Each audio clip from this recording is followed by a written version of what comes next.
We have two speakers coming up right now who I think exemplify the goals of this forum. The first is a government leader with a bold agenda for France's future. He has been a strong voice for greater cooperation across borders on all the challenges that we face, President Emmanuel Macron of France, and he will be followed by a business leader. One is the founding partners of today's forum. He's also a pioneer entrepreneur whose company, the Alibaba Group, is helping to revolutionize commerce around the world and making it easy to start and run a business. That's Jack Ma. But first, ladies and gentlemen, please welcome the President of France, President Macron.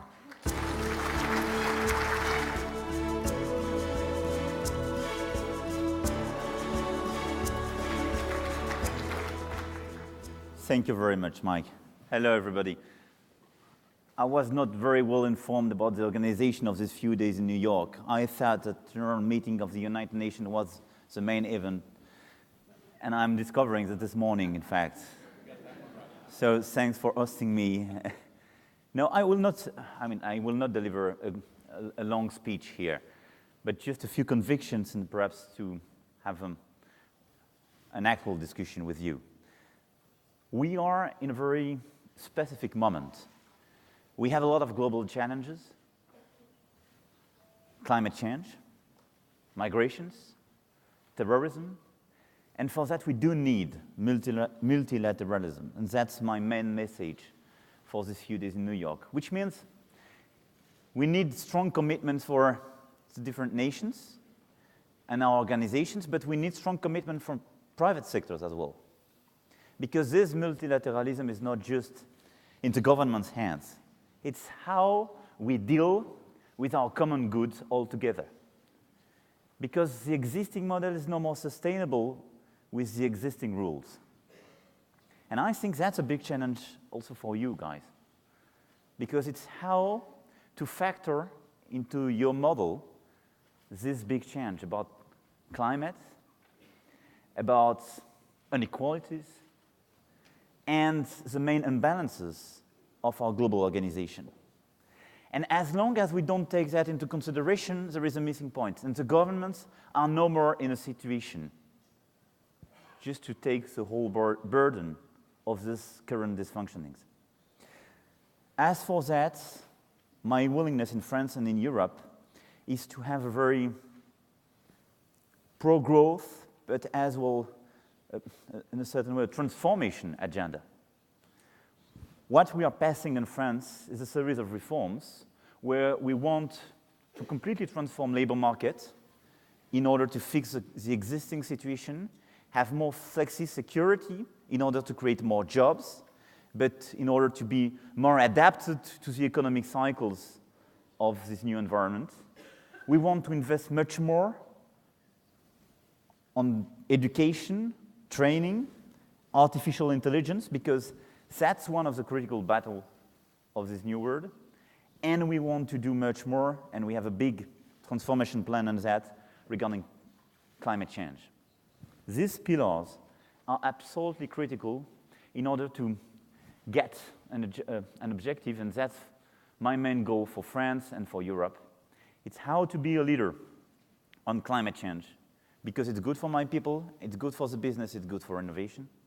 How to be a leader of this new finance, which should be more useful for people, with less inequalities and uncontrolled imbalances. And how to be a leader of artificial intelligence and transformation of the new industrial world. These three objectives are feasible, and for me, are at the core of our global challenges. I don't want to be longer, Mike. It was my commitment. But I just wanted to share these global and national convictions about our world and my country. Thanks. Thank you.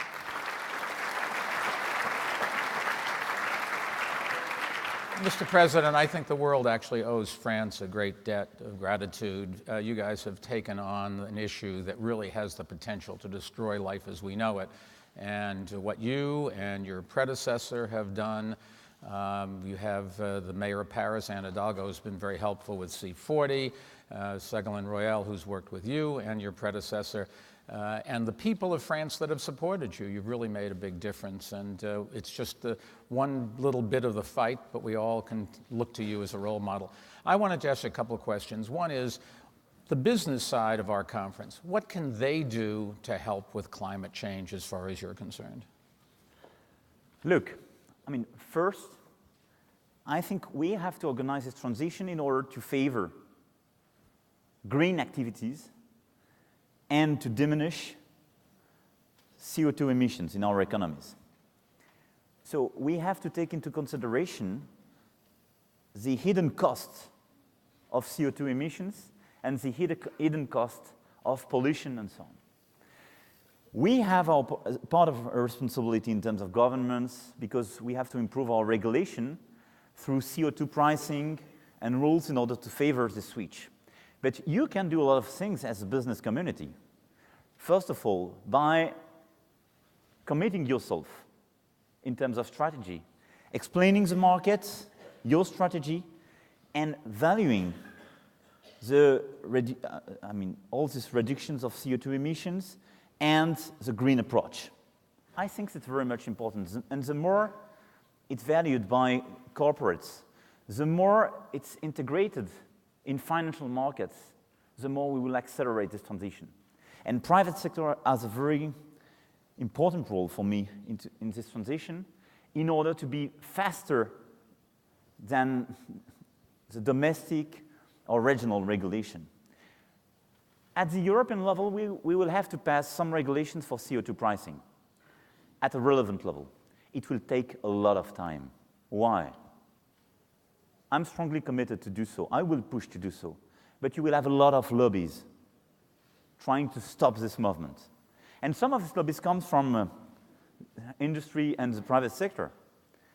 If you want to be part of this game, if you want to take your part of responsibility, change the business model and the financial model.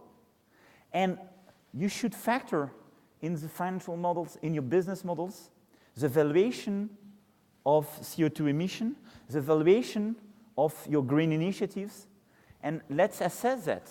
Let's dedicate specific amount of financing to this kind of behavior.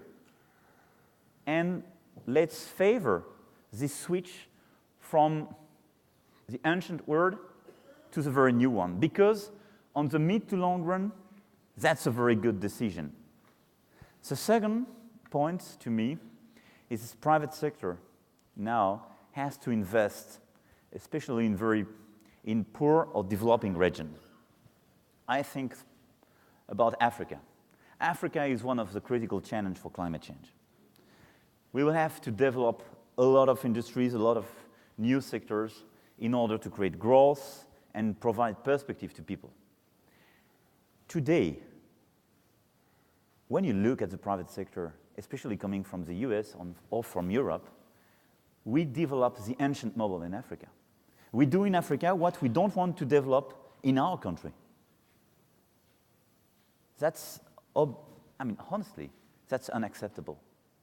So let's try to promote these new initiatives, these green initiatives, the renewable sectors, this cross-fertilized sector between renewables and digital in order to develop these initiatives and this concrete investment in Africa. Because I think that's the best way to address both climate change issue and development in Africa and concrete job opportunities. That's, for me, two very concrete things that the private sector could do for climate change. Let me ask you one other thing. Everybody in this room that does business in Europe worries about climate change, but they also worry about what's going on in the EU.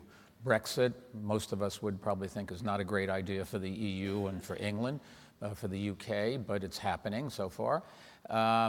You ran on a platform of trying to reform labor and laws and economic growth and promote more economic growth in France.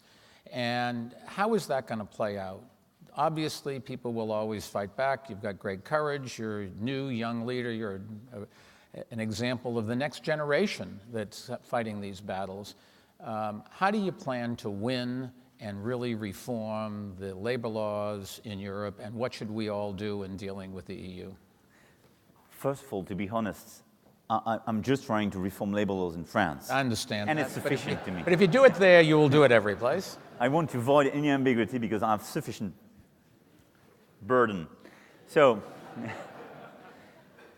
let me start with Europe, because what you raised is very important. I'm a strong believer in Europe. And during my election campaign, a lot of people told me, you are crazy. You are a pro-European and you think you can win in France defending Europe. I did believe it was feasible, and it's feasible because people do understand we need Europe in this current environment because we have European values. And now the challenge is how Europe could be an actual power with the United States and China. That's not the case today. And for me, the main weakness of Europe is the lack of project and the lack of ambition. We had a sort of daily basis approach during the past decade, trying to fix crisis at the very last minute without any perspective and any project. Europe is the relevant scale in order to deal with energy. And I do promote a European single energy market. It's absolutely critical. We have French leaders, and we have European leaders, and Europe has to be stronger in this sector. It's the same for digital, security, defense, and investment and economy. What does it mean? We have to fix 10 years objective for Europe. And we have to decide some convergences and some investment decisions in order to reach these objectives. We will have to change treaties, but we need these new ambitions. Because for my generation, there is just one alternative. Do we want the dismantling of Europe? And it's an ongoing process. We discussed during years and years about Brexit, and now it's all about Brexit. And now we have a lot of tensions with Poland regarding rule of law in Europe. But in a few months or years, you will have other countries suddenly raising and saying, I'm no more comfortable with this bureaucracy and with this Europe without any vision, but just a lot of constraints. So we need more vision, less bureaucracy, 10 years objectives, and indeed new treaties and an actual process. I don't want to enter into many details. I will revert on that next week because I want to launch an actual initiative to resume this Europe. But we need this new ambition. And for me, that's the best way to address the Brexit issue. Why? Because Brexit is all about doubt and refusal of middle classes against a dysfunctioning Europe. So this new Europe has to provide a place, has to be fair and efficient, and provide a place for our middle classes. And for me, that's today our main weakness. There is no more perspective for middle classes in Europe. And there is no way to progress when your middle classes don't have any perspective and something to get in this environment. In order to do so, and to push with Germany and some other leaders this new European perspective, I need a strong France. And for me, that's, in this context, I want to promote this new transformation agenda of France. Without that, I will not be in a situation to push European reforms. So in France, indeed, I'm passing, first of all, labor reform with the government in order to promote flexi-security and to fix the past situation. Why? Because our model today destroyed too many jobs and is no more adapted to a short-cycle economy and an economy of innovation where you have to destroy some jobs but to create new jobs very rapidly. Second, we will launch a big reform of vocational training, and we started to launch a reform of education. Why? Because it's all about education in this environment. You need qualified and skilled people. So we reinvest in education very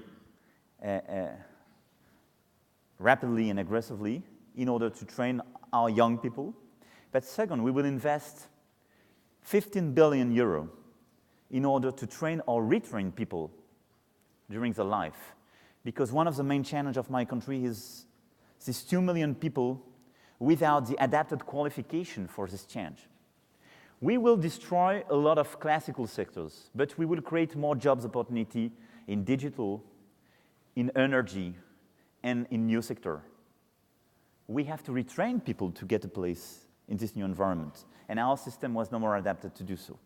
And that's a big transformation we are passing as well, and we will push in the coming months. And third, that's a big reform of public spending, because if you want to do so, you have to reduce your current expenditure in order, first, to reduce the level of public spending in France, which is too high, and at the same time to reinvest in your very top priority to prepare the future.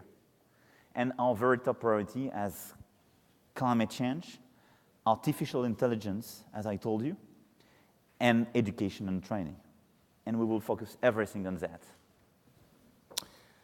I just think I speak for everybody in this room. We have a great deal riding on your success. We are behind you. I think the people of France are lucky to have you. And thank you for coming. Thanks, Mike. Thank you very much.